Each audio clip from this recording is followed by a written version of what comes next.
What's up, Claymakers? Yash from Clay here. It's product roundup time and our engineers just won't quit. We've got a ton of releases coming your way this week. First, we've got Sandbox Mode for testing enrichments without burning credits. Next, we've got AI-powered troubleshooting, smart enrichment suggestions, and of course, new integrations from Champify, Crossbeam, Forager, Deal Room, Lima Data, and Exellius. We have a lot to cover, so let's get this show rolling.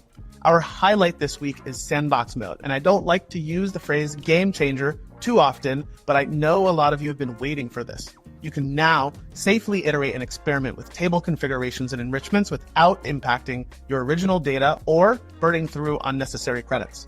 Let's take a look at what this actually looks like in practice.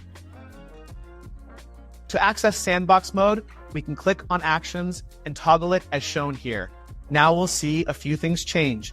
We now see this blue bar at the top and two tabs labeled Sandbox and All Data. Right now, we're looking at 10 rows and we're currently in the sandbox. If we click on All Data, this will take me back to our original table in a view-only state, meaning we can't make any changes to the original table while in Sandbox Mode. However, if we want to add a few rows from my original table to my sandbox, I can do so by clicking on the row and clicking Add Rows to Sandbox. Now, when we go back into Sandbox Mode, we'll see those rows appear. Let's say we want to experiment with some AI columns without impacting our original table. We can do so by creating an AI column in Sandbox Mode. In this example, I'm going to write a haiku about our prospect's full name. I'm going to save and run on all 13 rows. So you can see that this column is now being ran here. But if I click on the All Data tab, nothing has changed with our original data. Let's say I really like how these poems turned out and I want to run this column on our original table. I can simply click Publish Changes in the top right and push the two columns that were created in our sandbox into our original table. I can publish this change and run all of the rows in the original table, but in this case, I'm going to publish it and not run any rows. You can see now in the All Data table, we have that haiku column appear. If you want to exit Sandbox Mode, you can click on Actions and turn off Sandbox Mode here. And now those two columns appear for us to use in our original table. Next up, we have AI-powered troubleshooting, which is going to save you so much time. Let me show you how this works. Click any cell with an error message and select Troubleshoot with AI. Clay will analyze the logs and provide tailored recommendations based on the error type. You can follow actionable steps to begin resolving the issue without breaking your flow state. Let's check it out. Let's say you're trying to use a custom API column to send data out of Clay, but you're running into an error. Before this feature existed, we would have to check out API docs and begin experimentation.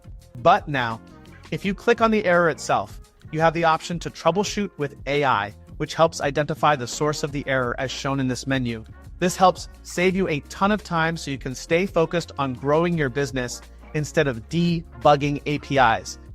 Keeping the updates coming, this might not only help you build tables faster, but it's also going to introduce some new enrichments you can use more broadly. Our enrichment panel now uses Clay tables as inputs to guess what enrichments might be the most effective for you to use next. Let's see where you can find these suggestions in the product. Whenever you're working in a Clay table, the enrichment panel automatically scans your entire dataset and suggests relevant enrichments like job title, skills, or years of experience in this case. Clicking a suggestion takes you directly to the enrichment used to find that data point, helping you move faster by surfacing what you might need before you even ask. Keeping it coming, up next we've got pausing waterfall actions. It's often the case, or sometimes the case, that individual providers have temporary issues. It might be rate limits, downtime, whatever you might have. Now you have more control over your waterfalls by being able to temporarily disable specific steps without breaking your entire waterfall. You can easily tap in or out of specific steps without having to reconfigure anything. Let's see how. Let's say in the middle of a workflow, one of your API keys runs out of credits, or you simply want to pause a certain data provider within an existing waterfall. Well, simply click into the waterfall settings and click this blue toggle to prevent a specific action from running.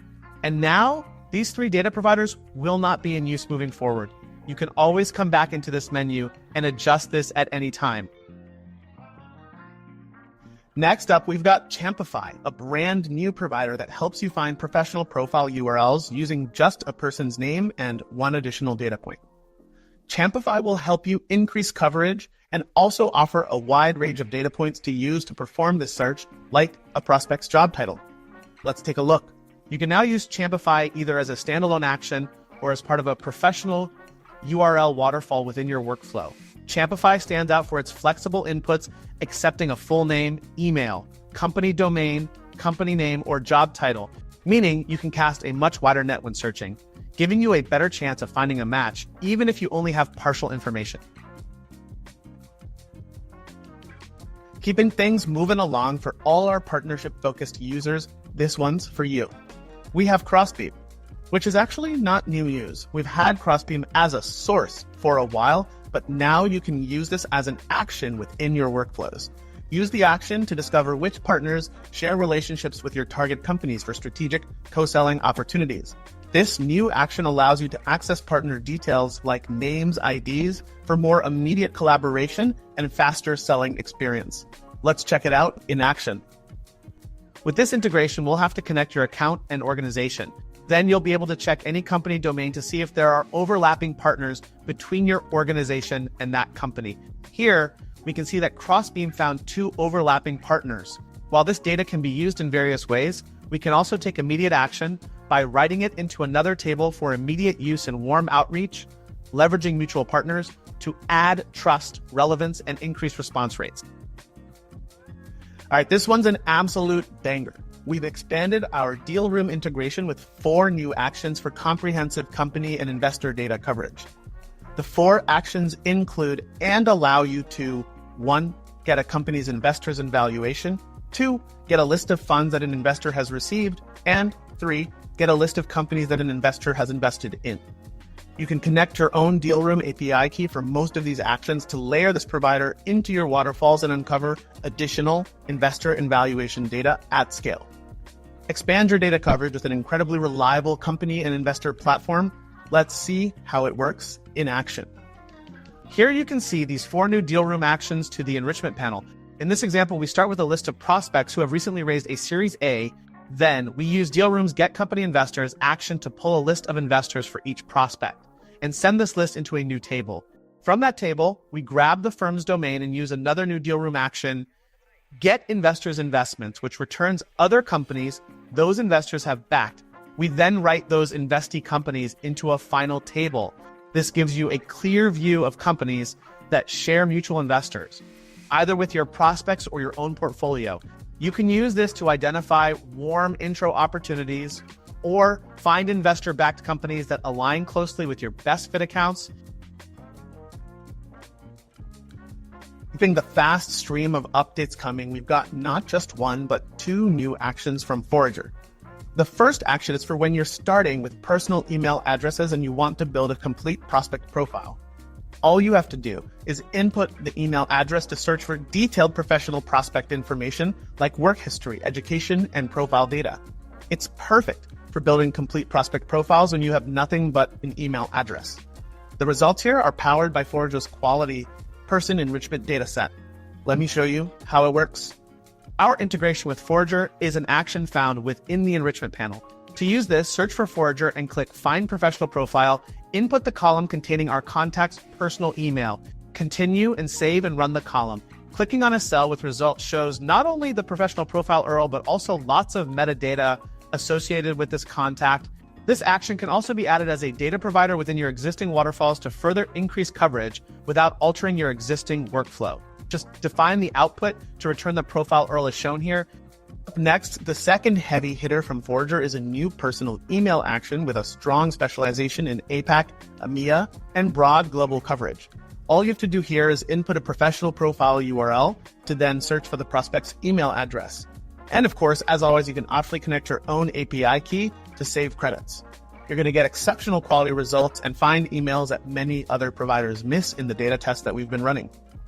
Continuing on the personal email trend, we've also added Lima Data. It's another personal email provider that's going to help really maximize your enrichment success rate on personal emails. All you have to do is input professional profiles to get simple email discovery. Again, as always, connect your own API key if you want to save credits. And remember that overall, Forager and Lima data are both great complements to everything that's already existing in Clay today. Let's see where these live in your Clay table. When creating new personal email waterfalls, you'll now see Forager and Lima data available. Both integrations only require you to use a prospect's professional URL as input, making it easier to increase your personal email coverage. Try them out today. Last but certainly not least, for any of our users targeting the APAC markets, this one is huge. We have 4 new actions from Exellius. These actions specialize specifically in Japanese and Singaporean datasets, which give you better coverage than standard APAC waterfalls. These 4 actions allow you to find people within specific companies in these APAC regions. You can enrich a contact's phone and email and get more data about a company. If you're targeting prospects in APAC, adding email and phone number actions to existing waterfalls is a no-brainer. Let's take a quick look at what the Find People action looks like. Let's say we want to find people that work at the companies in this table that are based in Japan. We can do that using Exellius and our Find People action. Input the company's domain, continue to add fields, and save and run. This action now searches across all these companies to identify which ones have employees actively working in Japan or Singapore. Clicking on a cell with results reveals full-time people who are based in this region, which you can further enrich or add to any of your workflows. All right, that was a lot, but that's it for this week's product roundup. The Sandbox Mode alone is going to change how you approach experimenting with actions and workflows in Clay, and the AI troubleshooting is going to help keep you unblocked all the way. If you've got questions about any of these different integrations, reach out to support@clay.com with any questions. Remember, it's Yash from Clay, and I'll see you in the next product roundup. Thanks for taking the time to watch.